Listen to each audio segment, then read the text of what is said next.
She gave birth to a baby girl just 3 weeks prior. According to the affidavit, Hood's mother told police the suspect and Hood had been in an on-again, off-again dating relationship for the past 2 years, and that Hood had recently learned that her newborn daughter had not been fathered by suspect Wright. Hood's mother also told police her daughter planned to confess to Wright Sunday, January 7th, the day the place, according to the documents. And when paramedics arrived, they found Hood deceased. Dallas police have not said where they arrested Wright or how they tracked him down. It's her. I stopped in the window and I touched the baby and I grabbed her hair. I couldn't see all of that. I rolled her over. She was laying on her side. I rolled her over. I touched that fire for you. I do that 3-4 times and then I testify for you. I told that lie. Hey y'all, what's up? Welcome back to my channel. So by the title and the thumbnail, you already know why we are here. So I'm about to start a little series where I do local news stories, and this one here is really close to home. I graduated from this high school that these kids attended, and I also lived in Oak Cliff majority of my adult life. I just recently got out the hood like 2 years ago. So hey, we here and we're gonna get straight into this story. So this one is about 17-year-old Ikea Hood, and they were 17 at the time. Ikea Hood and Trevon Wright. So yeah, let's get straight into it. So during high school, the defendant and the victim dated on and off. In May 2023, the victim learned she was pregnant. Despite rumors about the paternity of the baby, the victim and defendant continued their relationship, and the defendant was present for the birth. 3 weeks after the baby was born, the defendant, the victim, and both their families met at the victim's house to discuss the results of the paternity test, which showed the defendant was not the father. The defendant left and went home with his family. Later that day, he begged and pleaded to visit the victim and her baby. The defendant came and went from the victim's house a few times over the next 2 days. The morning of January 7th, 2024, the victim mother saw the defendant and the victim and the baby in the room. They were acting normal. About an hour later, after ensuring the victim's bedroom door was closed and locked from the inside, the defendant shot the victim in the back of the head as she lay sleeping in her bed with her baby in a bassinet just a few feet away. The defendant then escaped quickly out of the bedroom window, leaving one of his shoes behind and fingerprints on the windowsill. A short time later, the victim's mother and teenage brother broke down the victim's bedroom door to find the 17-year-old victim deceased in her bed with the newborn baby sleeping next to her. The defendant's cell phone records show that after fleeing the scene, he quickly met up with a friend and turned off his phone. During trial, the defendant testified that he felt suicidal about losing the victim and the baby, and that he brought the gun to the victim's house that day intending to hurt himself.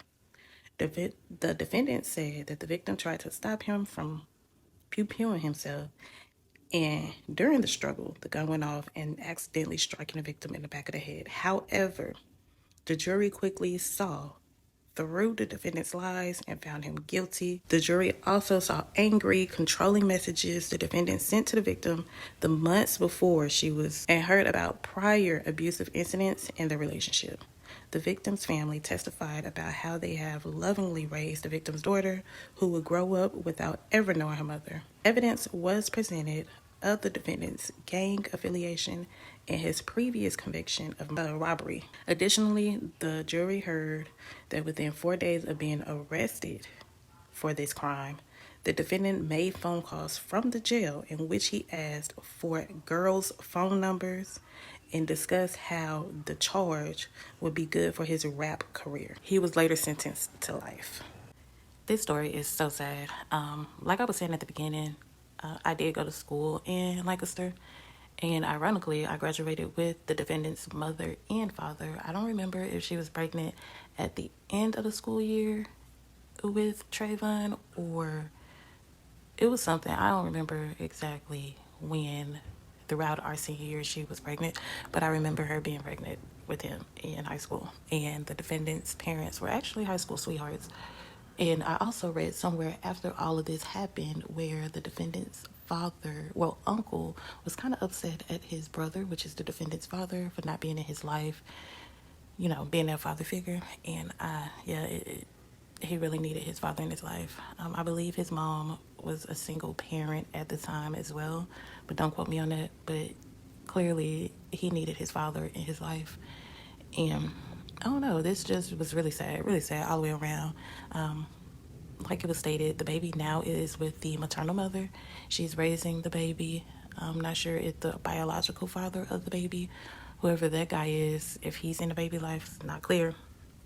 But I hope the victim's mother is getting enough support from the community and or the biological father side of the family, because she's gonna need that, the baby, that is. But anyway, y'all, leave a comment down below. We can chat about it per usual, and I'll catch y'all in another video. Bye. Police say 17-year-old Trevon Wright was arrested today by U.S. Marshals and booked into the Dallas County Jail. The victim, Lancaster High School junior Ikea Hood, was fatally shot Sunday morning at her mother's home on Grambling Drive in southeast Oak Cliff, according to Wright's arrest warrant affidavit.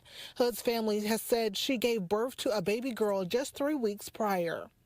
According to the affidavit, Hood's mother told police the suspect and Hood had been in an on-again, off-again dating relationship for the past 2 years, and that Hood had recently learned that her newborn daughter had not been fathered by suspect Wright.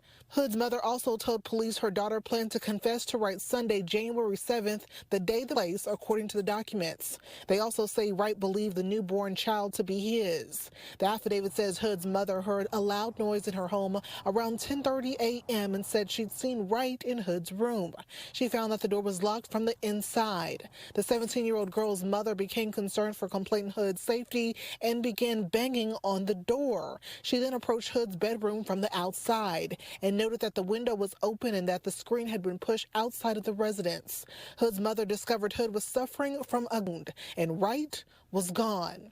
She dialed 911, and when paramedics arrived, they found Hood deceased. Dallas police have not said where they arrested Wright or how they tracked him down. Takoya Lester described the moment she found her daughter in her bedroom.